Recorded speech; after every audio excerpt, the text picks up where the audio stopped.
और जब हम वो चुनाव लड़ रहे थे 2004 का, हमने आपसे 20-25 वायदे नहीं किए थे, सिर्फ एक वायदा किया था। दिल्ली में कांग्रेस पार्टी की सरकार बनेगी, आम आदमी की सरकार होगी, गरीबों की सरकार होगी, पिछड़ों की, अल्पसंख्यकों की सरकार होगी, किसानों और मजदूरों की सरकार होगी। और जो भी हम करेंगे, हम आपके लिए करेंगे, हिंदुस्तान की गरीब जनता के लिए, कमजोर लोगों के लिए करेंगे। विपक्ष के लोग खड़े थे, उन्होंने भी एक नारा दिया। किसी को याद है उनका नारा 2004 का? India shining. इसका मतलब, नाम क्या आपका? नाम क्या आपका? जोर से बोलो नाम। गुप्ता जी, क्या था नारा? India shining. इसका मतलब क्या है भैया? हिंदुस्तान चमक रहा है। आए 2004 की बात क्यों उठा रहा हूं? क्योंकि नारे के पीछे सोच है और सोच को समझना है। 5 साल राज किया और 5 साल के बाद कह दिया कि भैया हिंदुस्तान चमक रहा है, और वो भी हिंदी में नहीं कहा, अंग्रेजी में कहा। और जब उनके सबसे बड़े नेता से पूछा गया, भैया कांग्रेस पार्टी बात करती है गरीबों की, पिछड़ों की, कमजोर लोगों की, आप बात कर रहे हो चमकते हुए हिंदुस्तान की, इंडिया शाइनिंग की, ये कहां से निकाला आपने नारा? कोई जानता है सबसे बड़े नेता ने क्या कहा? जानते हैं आप? उनसे पूछा, भैया नारा कहां से मिला? क्या कहा उन्होंने? कोई बता सकता है मुझे? प्रेस वालों ने उनसे पूछा था और वो खड़े हुए कहते हैं, भैया एक रात में टेलीविजन देख रहा था और टेलीविजन में एक इश्तिहार आया, सूट का इश्तिहार था, एक व्यक्ति खड़ा था, दूसरे व्यक्ति ने उसका सूट छुआ और कहता है, भैया इंडिया शाइनिंग, हिंदुस्तान चमक रहा है। उसका सूट चमक रहा था, इश्तिहार में सूट चमक रहा था, और नेता ने सोचा भैया हिंदुस्तान चमक रहा है। नहीं, सच बात है, आप हंस रहे हो, मगर इसके पीछे सोच है। बाहर नहीं आते, आपके घरों में नहीं आएंगे, गुप्ता जी के घर में नहीं जाएंगे, उनके साथ खाना नहीं खाएंगे, टीवी में इंटरव्यू देंगे और कहेंगे भैया हिंदुस्तान चमक रहा है। एक दौरा लगा होता गांव के अंदर, किसान से एक बार बात कर ली होती, मजदूर के हाथ पकड़ लिए होते, तो शर्म आती है ऐसे नारे से। मगर चला लिया पूरे हिंदुस्तान में, भैया India shining, India shining, India shining, India shining. और फिर 2004 में आपने हमारी सरकार बनाई और सब नेता खड़े थे, हैरान थे। मैं आपको बताऊं, हैरान थे कि भैया ये क्या हुआ, मगर उनको बात नहीं समझ आई। हुआ क्या? आपके बीच में नहीं गए, आपसे पूछा नहीं, आपसे बातचीत नहीं की और कह दिया भैया इंडिया शाइनिंग, आपने हरा दिया। 2009 में वही लोग फिर से आए, फिर से वही बातें की, चमक रहा है, अच्छी बातें हैं, गरीबी शब्द का प्रयोग नहीं किया। एक बार नहीं कहा भैया हिंदुस्तान में सबसे बड़ी कमजोरी गरीबी है, इससे लड़ना है। भूख के बारे में एक शब्द नहीं कहा, बड़े बड़े भाषण दे दिए। हम आए 2004 में, पहला काम क्या किया हमने? मनरेगा। आपके पास आए, टीवी नहीं देखा हमने, आपके पास आए, गांव में गए और आपसे पूछा भैया क्या करा जा सकता है। आपने हमें बताया कि देखिए शहरों में आसानी से रोजगार मिलता है, यहां रोजगार नहीं मिलता, ऐसी योजना बनाइए कि रोजगार यहां आए। हमें जाना पड़ता है महाराष्ट्र, बाकी प्रदेशों में जाना पड़ता है, यहां लाइए रोजगार। मनरेगा शुरू हुआ। यह हमारी सोच नहीं थी, यह प्रेस वालों की सोच नहीं थी, यह आपकी सोच थी, आपकी जानकारी थी, और उसको प्रयोग किया हमने कि भैया हिंदुस्तान की जनता चाहती क्या है। मनरेगा 100 दिन 120 रुपए प्रतिदिन, 12,000 रुपए हर परिवार को, जो इस देश के लिए काम करना चाहता है। उसके बाद किसानों के पास गए अच्छा, हाथ उठा के दिखाओ यहां किसान कितने हैं। ये देखो, सबने हाथ उठा लिया। क्या आपका हिंदुस्तान चमक रहा था क्या 2004 में? चमक थी।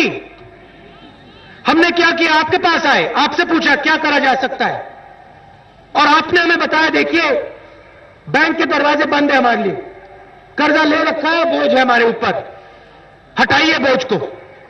हम रोज काम करते हैं खेतों में, पसीना देते हैं, पूरे हिंदुस्तान को भोजन देते हैं, मदद कीजिए हमारी। 60,000 करोड़ रुपए कर्जा माफ किया। फायदा पहुंचा आपको?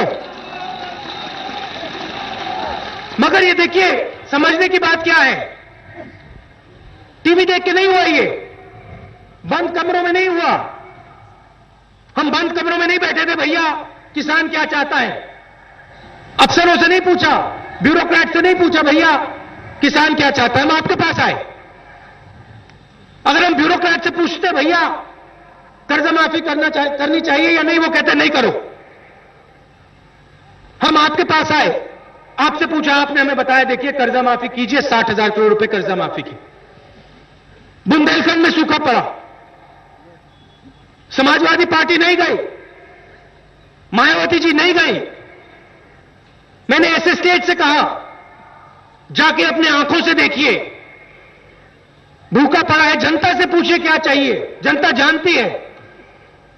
अमेरिका में पढ़ा हूं मैं, इंग्लैंड में मास्टर्स किया। जितना आपसे मैं सीखा हूं पिछले 7 साल में, आम किसान से, मजदूरों से, गरीबों से, मैं वहां नहीं सीखा। जितनी जानकारी आप में है, आम आदमी में किसी में नहीं है। आप इस बात को पहचानते नहीं हो। नहीं, आप ताली बजा रहे हो, मगर आप इस बात को पहचानते नहीं हो। आप सोचते हो भैया नेताओं में समझ है। नेताओं में समझ नहीं है, आप में समझ है। और नेता का सिर्फ एक काम है, आपके पास आकर आपकी बात सुनना, समझना भैया कमी क्या है, क्या किया जा सकता है।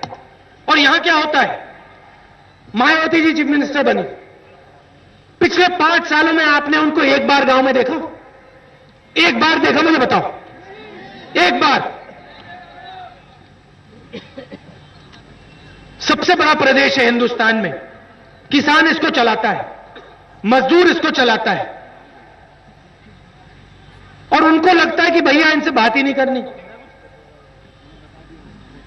घर में दीवारें लगा रखी हैं 20-30 फुट की, बाहर नहीं निकलती। किस प्रकार से विकास होगा? जब तक नेता आपके यहां नहीं पहुंचेगा, जब तक आपसे नहीं बात करेगा, आपसे नहीं पूछेगा भैया क्या करा जा सकता है, किस प्रकार से विकास होगा? हो ही नहीं सकता। कांग्रेस पार्टी की सरकारें हैं, आंध्र प्रदेश में है, 10 साल में हमने प्रदेश बदल दिया। क्यों? क्योंकि वहां के नेता गांव में जाते हैं, गांव में जाकर पूछते हैं भैया क्या करा जा सकता है। आप हमें शक्ति देते हो, शक्ति हमारी नहीं है, नेताओं की शक्ति नहीं है, इस बात में मत आओ। शक्ति आपकी है और किसी की नहीं है। यहां पर आप हमें शक्ति देते हो अपनी। चीफ मिनिस्टर बनता है यहां पे, 5 साल के लिए आपको भूल जाता है, कभी गांव में नहीं जाएगा, बड़े बड़े भाषण करेंगे, मगर आम आदमी से बात कोई नहीं करेगा। लाल बत्ती लग जाएगी, मैं भी हेलीकॉप्टर में उड़ता हूं, मगर आपके बीच में आता हूं। हेलीकॉप्टर से बहुत अच्छा दिखता है सब, बड़ी बड़ी रोड सड़क दिखती है, बिजली की लाइन दिखती है, कुछ समझ में नहीं आता। किसी के घर में चले जाओ, झोपड़ी में एक रात सो लो, दबा के मच्छर काट लेंगे, फिर समझ में आता है इनको क्या जीना, कैसे जीना पड़ता है। जाओ किसी घर में जाओ, बच्चों से पूछो भैया, जैसे अभी बच्चा आया उससे पूछो भैया बड़े होके क्या करोगे, जवाब नहीं निकलेगा।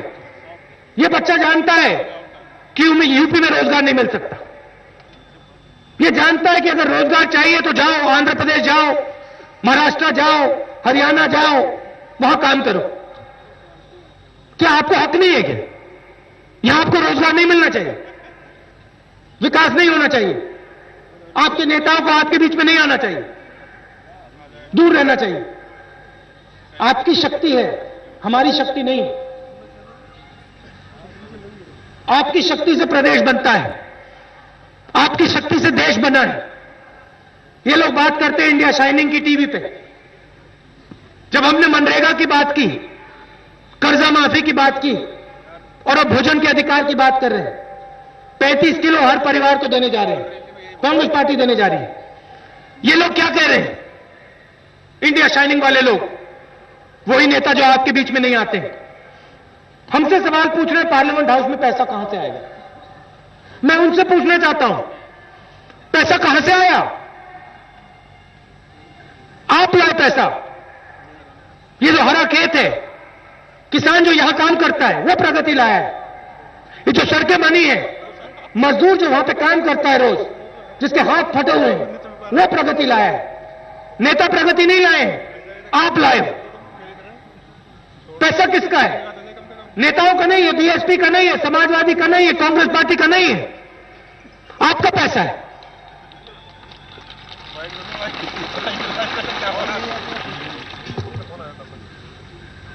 और हो क्या रहा है? हजारों करोड़ रुपए हम भेज रहे हैं दिल्ली से, आपका पैसा। आप प्रगति लाते हो, आपके लोग जाते हैं महाराष्ट्र में, आंध्र में, केरल में जाते हो, हरियाणा में जाते हो, प्रगति होती है, वहां से टैक्स में पैसा आता है दिल्ली, हजारों करोड़ रुपए आता है।